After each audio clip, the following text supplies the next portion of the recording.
cancer or they're wanting to prevent it. And so they're shocked that it wasn't something that was in their family, and from all the research I've done is that it's environmental. So can you talk a little bit about ways that people can prevent it, or what's going on in the environment, why people are getting it more than... Okay.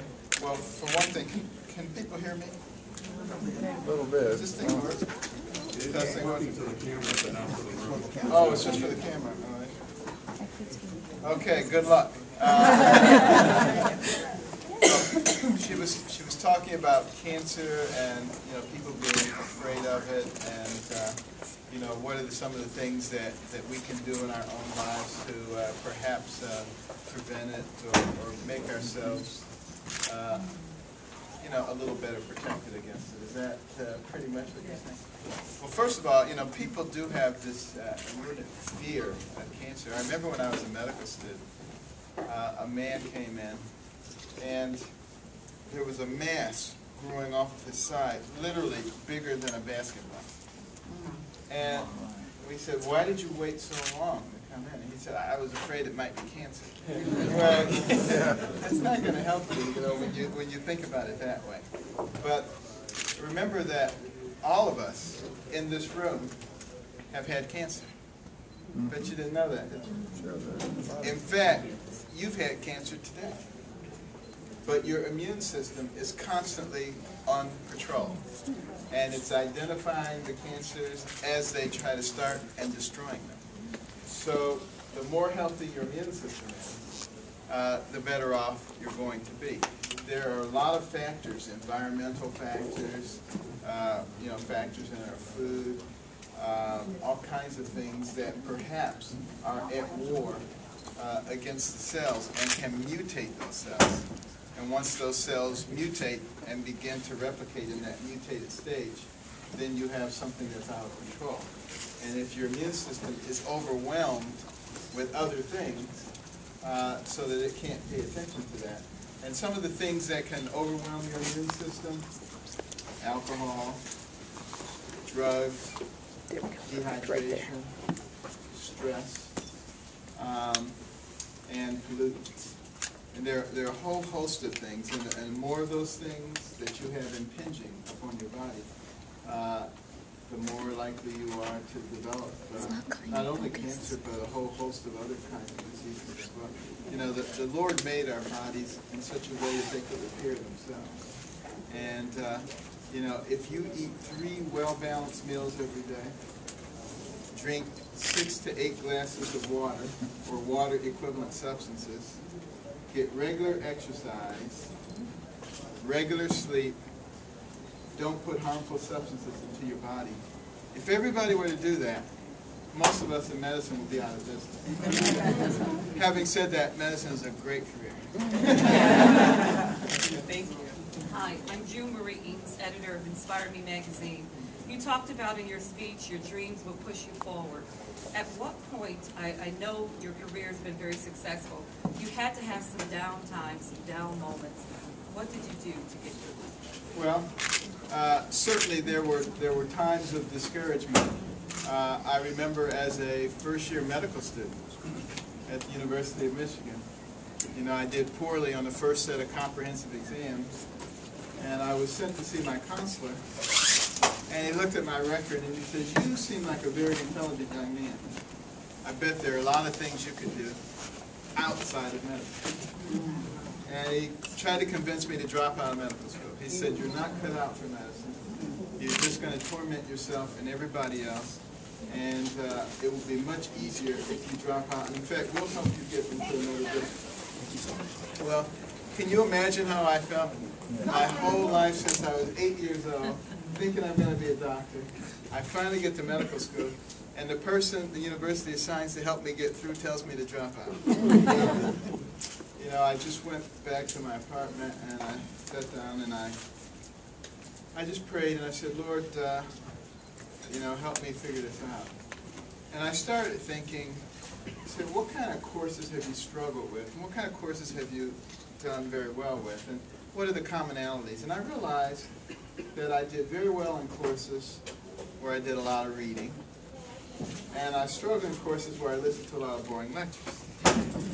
because I'm one of those people who gets nothing out of boring lectures. You know, they're different. People are different. Some people get a lot out of boring lectures. Some people are very oral. You know, they take things this way. I'm very visual. And so when I'm looking at those words, you know, that makes a big difference for me. So I just made an executive decision to skip the boring lectures and to spend that time reading. And the rest of medical school was a snap after that. And when I went back to my medical school years later as a commencement speaker, I was looking for that counselor, because I was going to tell him he wasn't cut out to be a counselor. There's so many people who are just negative. They can always figure out why something can't work. But do they ever come up with any solutions? Of course not.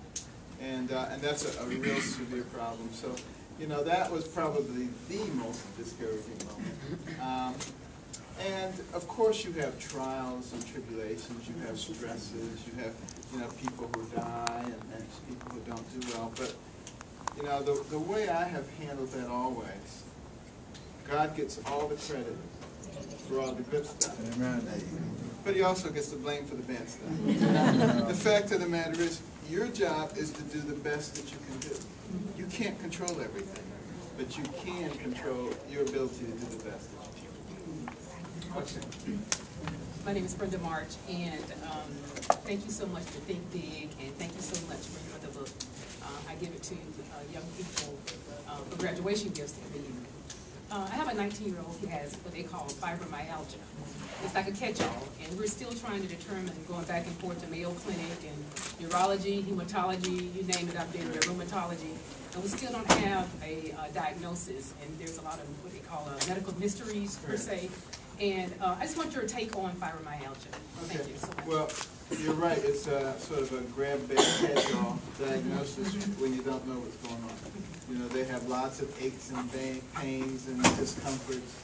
And what I generally tell people with fibromyalgia is ignore it.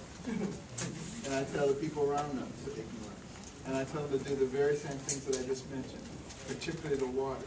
Keep yourself well hydrated, exercise, sleep, well-balanced meals, and let the body itself deal with whatever is going on, because you're not going to find a good medical solution. Yes? Yeah, my name is Chris Kumar, and I wanted to know, your mother was gone most of the time, and your father wasn't around for most of your upbringing, and you're in a very negative environment in inner city Detroit, Boston. How did you not let it adversely influence you? Well, I think God protected us, because you know, we did do a lot of dangerous things, and somehow you know, we just managed to skate through all of that. But I think one of the things that really made the big difference for both me and my brother is, you know, after my mother made us start reading books, we got to the point where we enjoyed it so much that, you know, when we came home from school and everybody else was outside doing stuff, we were reading our books. You couldn't tear us away from the books. We just read everything we could get our hands on. So, in the meantime, we didn't have time to do a lot of destructive things or to get involved in a lot of those activities that perhaps would have led us on a different course of action. And then I think I was also fortunate because I got into ROTC. And my brother was also in the ROTC, and he became the company commander of our school, and all his ribbons and ropes and things, and you know, that really inspired me. And then, you know, I got into ROTC, and once I got into it, you know, even though I joined late, I didn't have full 6 semesters, I only had 5. By that time, because of all my reading and reading about great people and what they did, anything that I did, I wanted to excel in, and I wanted to be, you know, the head of ROTC in all of Detroit with only 5 semesters. But that's what I focused on. I worked very hard at it, and I actually did become, you know, the city executive officer. But, you know, those were things that sort of diverted my mind away from the more destructive things. Let's go back here first. My name is Deborah Thompson, and I'd just like to know what you call a balanced meal, and does a person have to eat 3 times a day to be healthy? Okay, that's a loaded question. Well, you want to have, one of each of the major food groups. You don't want to eat too much, but you want to eat enough to sustain yourself.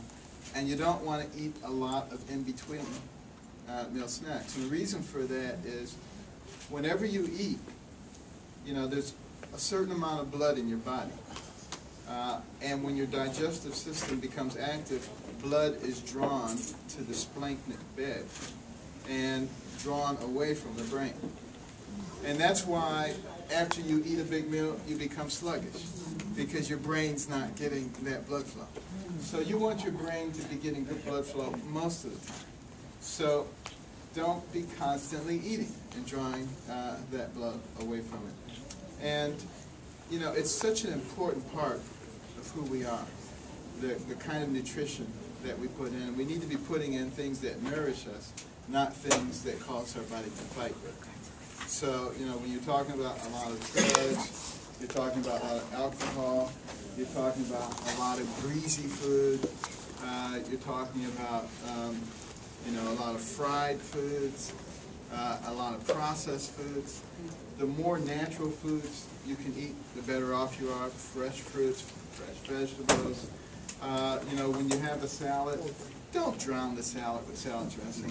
Basically, you've taken away all the value once you've done that. You're putting in stuff that your body has to fight rather than things that are helping you. So if you keep those general principles in mind, then I think eating becomes well. In terms of whether it has to be 3 meals, it doesn't have to be. As long as you continue to follow those principles. When I was in medical school, particularly during the last 2 years, my wife would prepare the biggest meal for breakfast. So we would have what people would traditionally eat for dinner for breakfast, because you didn't know what the rest of your day was going to be like. You didn't know whether you were going to eat lunch or dinner, but you knew you could go ahead and eat your breakfast, and it made a big difference.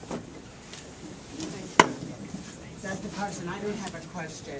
My name is Stella Lewis, but I want to take this opportunity to thank you for remembering God. I notice so many times we, as African Americans, we go through so much. God has blessed us tremendously. We're able to do things we've never been able to do, and we forget that it was God. So I want to thank you for reminding us that God brought you through this, and that you're just doing a fine work, and I want to pray that the Lord will continue to bless and keep you. And really, when you think about what the African American community has been through historically throughout this country, and what they were able to survive, and a lot of it had to do with that faith in God. And you would think that we would remember that. But I think forgetting that is largely the reason that more of our young men are in the penal system than in the higher education system. Why 70% of births in the black community are out of wedlock. We've forgotten. We've forgotten the values, we've forgotten the principles, and we need to come back to it. And whether people think it's politically correct or not, I don't care. We need to remember who God is. Congresswoman Brown is here, Dr. Carson. Which one is that? She's right here. Okay. U.S. Congress. She has been a beacon of hope and strength to this community over many years, and has not forgotten the elderly or the children, and has strengthened the arm of economic development and education in this community, and I'm proud that she is here today, and she is the next one with the question. Amen. Wayne, actually, if you could be the one who spots the questions. I will do that. We have 20 more minutes. We have to adjourn at 10:30. We also have the former Surgeon General, Dr. Novella. Thank you for being here. It will be Congresswoman Brown, then this lady, and then Dr. Novella, and then you. I'm going to be very brief. I heard what you said, trying to be nice. I'm going back to Washington tomorrow. Pray for me.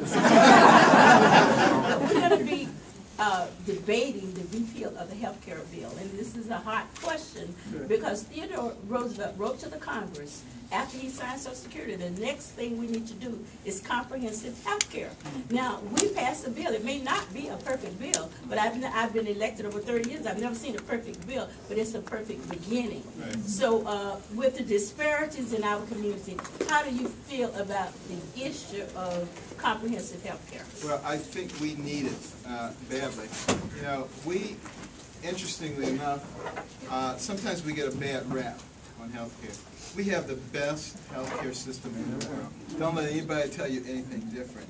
You know, a lot of times the statistics are skewed. For instance, you look at infant mortality, they say we're number 27. Forget about that stuff. You know, because the fact of the matter is we include all comers in our infant mortality. A lot of countries, you know, the baby has to be 13 inches long, has to weigh so much before they included infant mortality. And see, that affects our longevity also. But the quality of health care in this country is the best. Now, here are the problems. Access.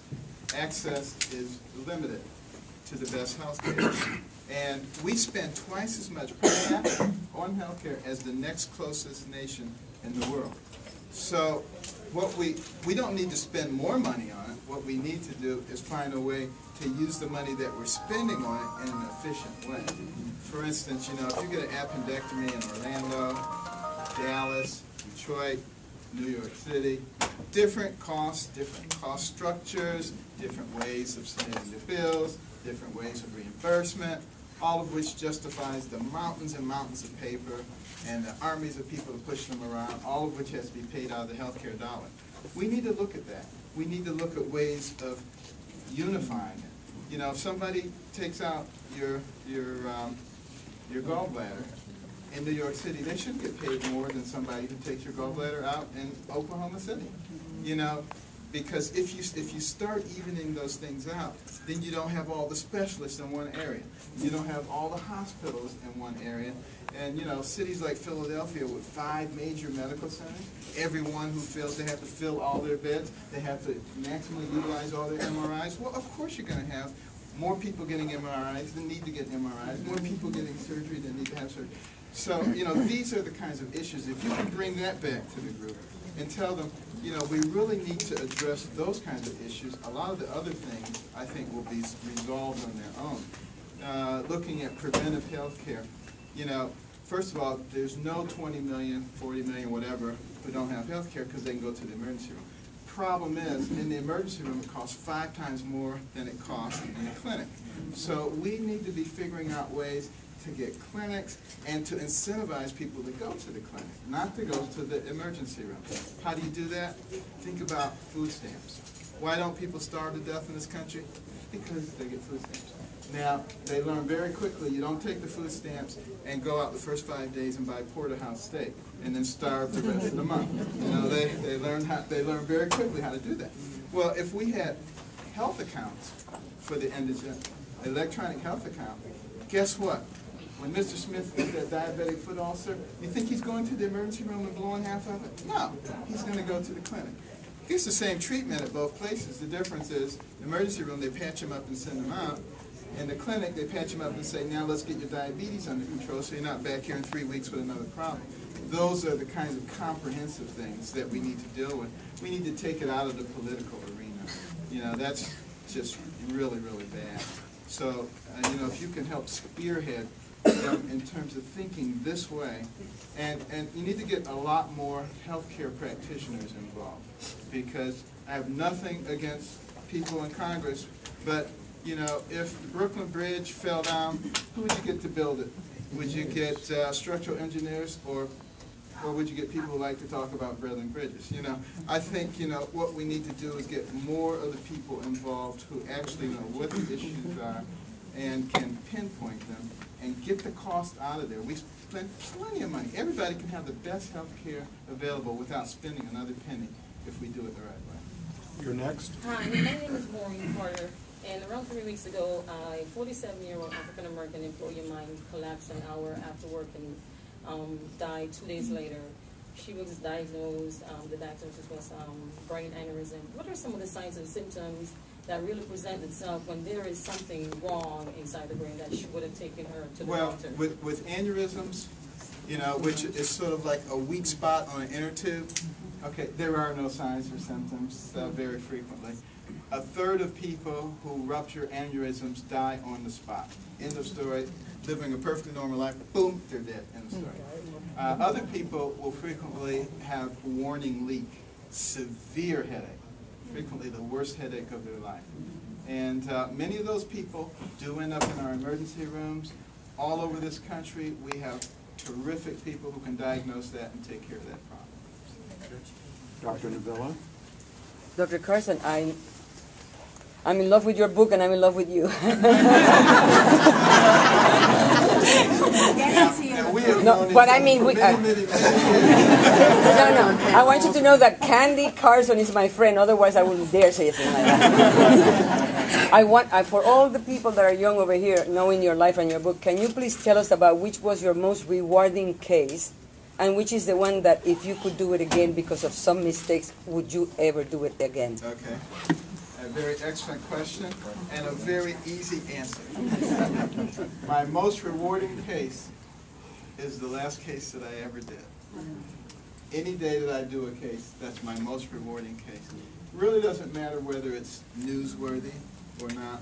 The fact of the matter is you've been allowed the privilege of intervening in someone's life and giving them longevity and quality of life. That's a privilege that is greater than any other privilege that we can possibly have, and I just am thankful that God has provided that. I think you're next. And then we have a question from a child after she is. Okay. Dr. Carson, my name is Terry Underwood. I am from Baltimore, Maryland, the beautiful Johns Hopkins Hospital. I just want you to know that I came here 6 years ago because I have a grandson. And people are doing it because of convenience. And it was. And his head was elongated. And I thought, what am I going to do to get my baby back to normalcy? I am asking you, the method that she's using now is a brain cap and monitoring his brain wave. Is that something that you would suggest for ADHD? Let me put it this way. If you think it works, it works. But there's no scientific evidence that that would be useful, particularly in someone who's 6 years old. But I will tell you, I'll ask you a question. Is he able to play video games? Yes, wonderfully. Is he able to watch movies? Wonderfully. Okay. He doesn't have ADHD. He has pseudo ADHD. Okay. See, what happens nowadays is, as soon as a baby is able to sit up, what do people do? Put them on TV. Okay. What's happening on TV? Zip, zip, zip, zoom, zoom, zoom. Everything's moving. And then they get a little older, they get a little eye-hand coordination. We give them the controls for the games. Zip, zip, zip, zoom, zoom, zoom. Now they're 5 or 6, and you put them in a classroom. And there's a teacher up there, not turning to something every few seconds. You think they're going to pay attention? Forget about it. It's not going to happen. You know, I have parents come in all the time and ask me, is it okay to put the kid on this medication or this medication because they got ADHD? I say, can they watch a movie? Oh, yeah, yeah, yeah. All day.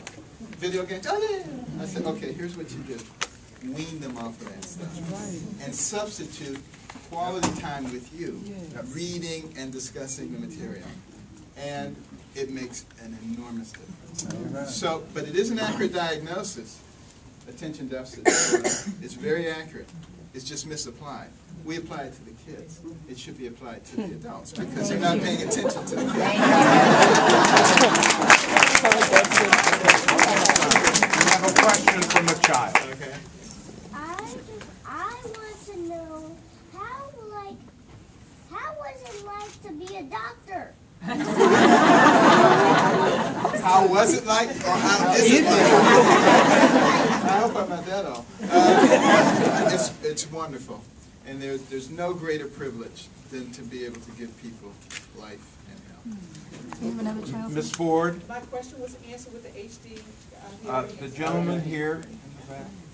Yeah, my name is Craig Doherty, and I'd be very interested, Dr. Carson, in some of your views on bioethics in terms of what the African-American community needs to be aware of, in particular the impact of faith and how we should respond to it. Well, that's way too broad a question. But, What are you trying to do, Casey? You know, certainly in terms of bioethics, I don't know that I can segment that into African Americans versus non-African Americans, because I think it affects all of us.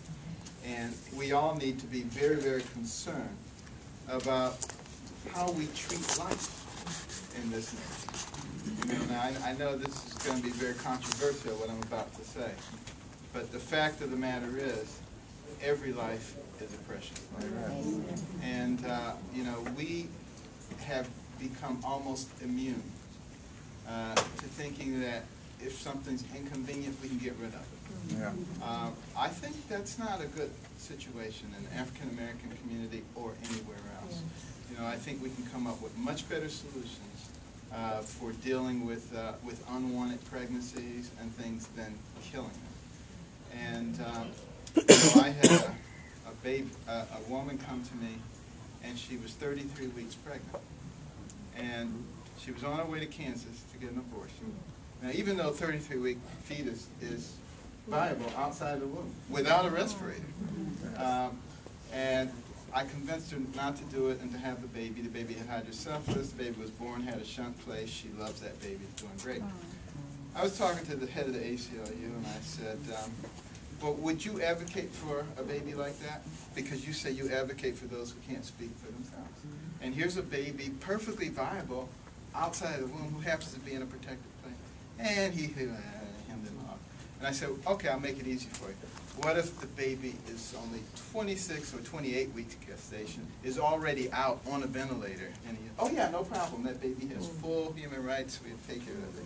I said, so here's one that's several weeks older, just happens to be in the most protected place they can be in, but that one has no rights.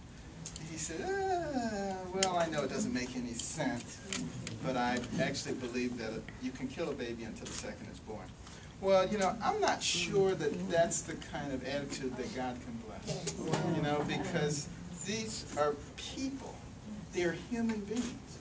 And, you know, that we feel that we can kill a human being who is perfectly viable outside of the womb, I can't condone that under any circumstances.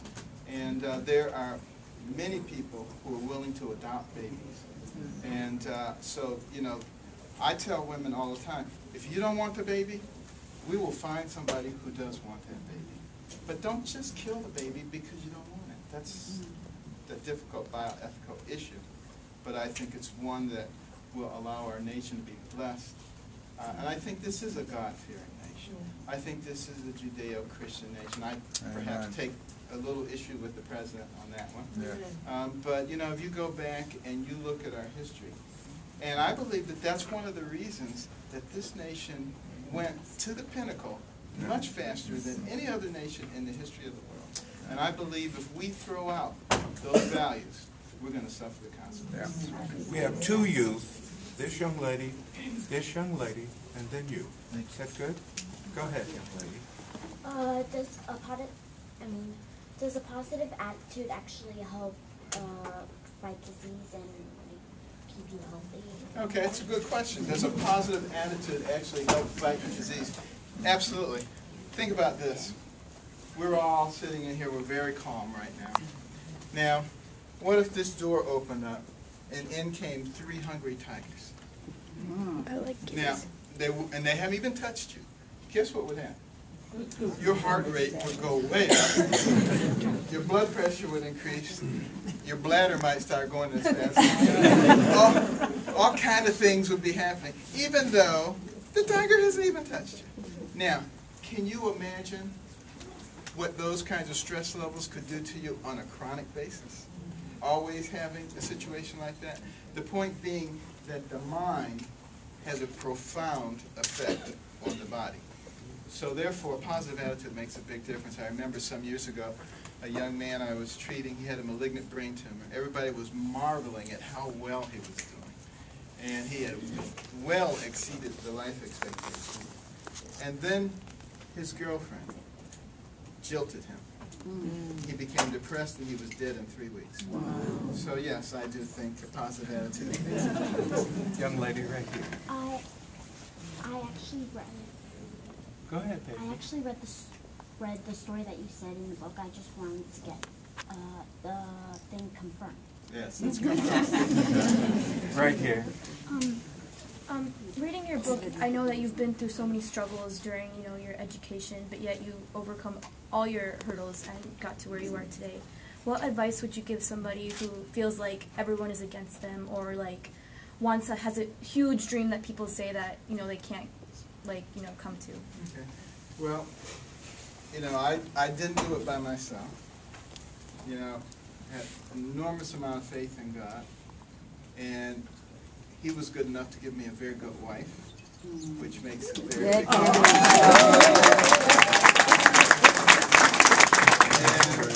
of course, I had a very wise mother. And in my career, I've had people who have been with me my entire career, who have looked out for me and really have my best interest in mind.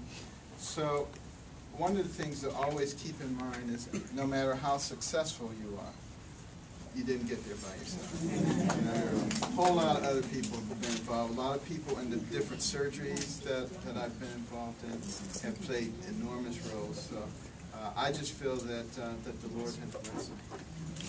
Right here. You mentioned 3 good meals.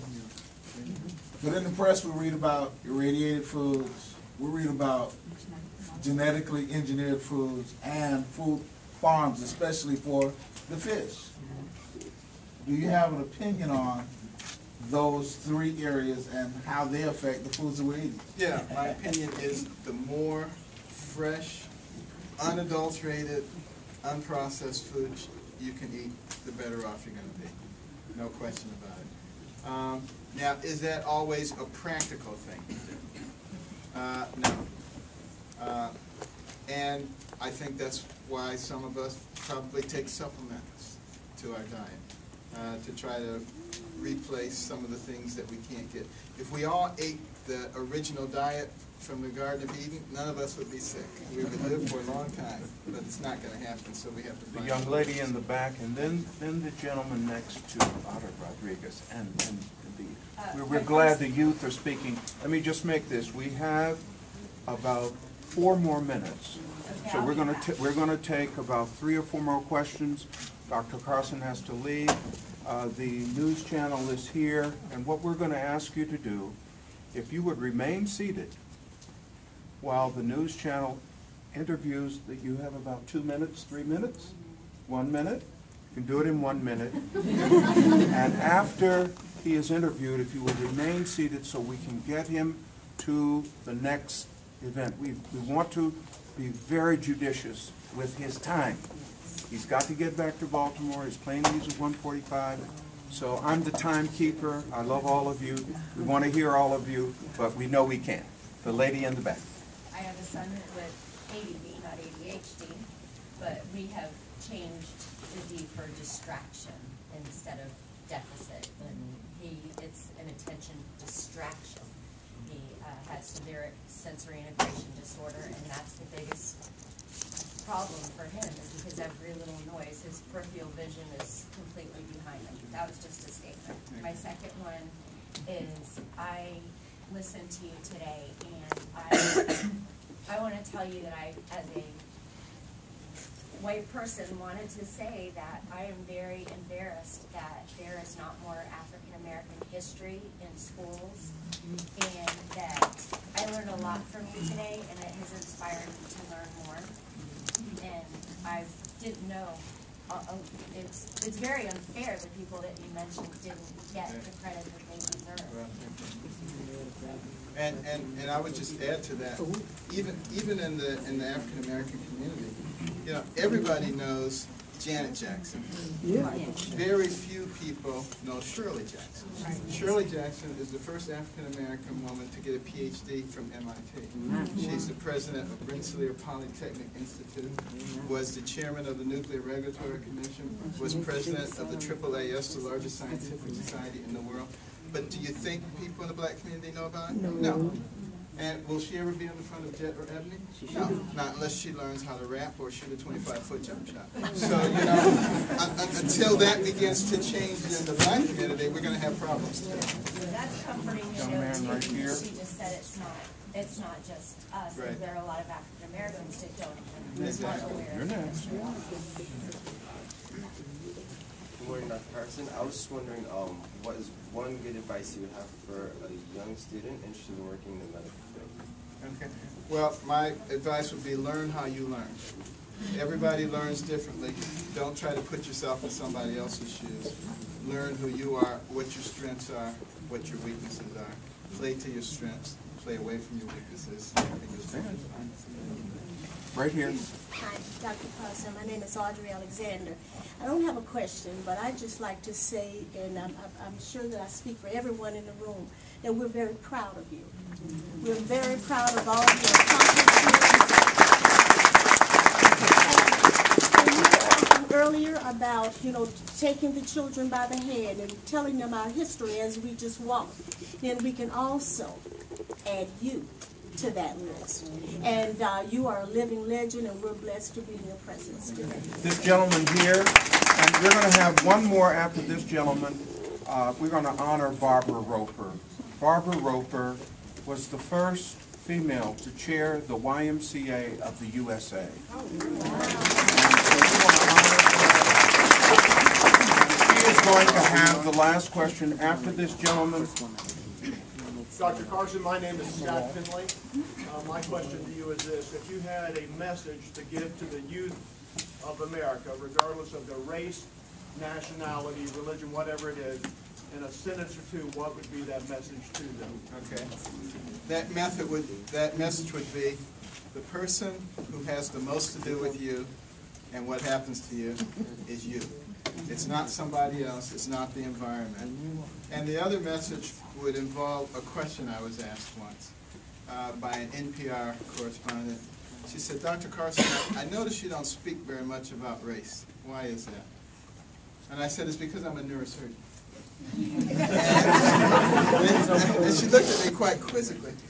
And I said, you see, when I take someone to the operating room, and I open the scalp, and I take off the bone, and I open the dura, I'm operating on the thing that makes them who they are.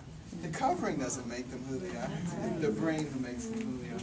And the sooner we recognize that, the better off we're all. Barbara Roper. Let us hear from you.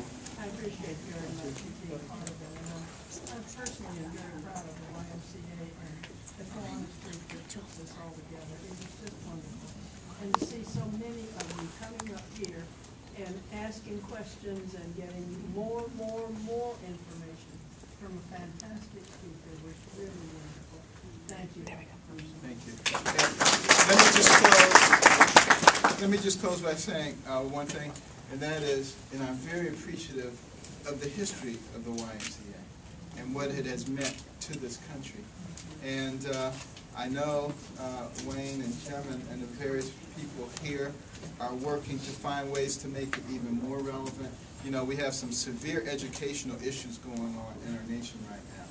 But we also have several million young people who frequent YMCAs every single day. And if we can find a way to help those young people to focus on some of our deficit areas, math, science, general education, we can begin to close the gap. Right now, we produce 60,000 engineers a year in this country, 40% of whom are foreigners. China produces 392,000 engineers a year, and this is the technological age. We have to fill that gap, and we can't afford to be losing any of our young people. We see all those people in the penal system and all the other things. We can't afford to lose them. We need every single one of them if we're going to maintain our position in the world. So thanks to the YMCA, thanks to all the supporters.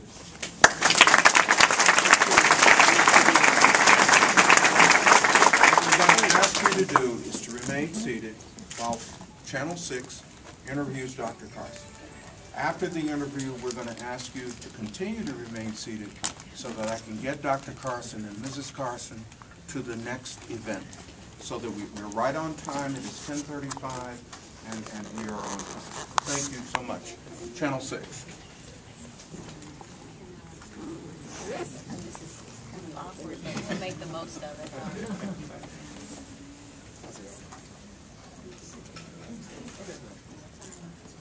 Carson, you could have been anywhere. I is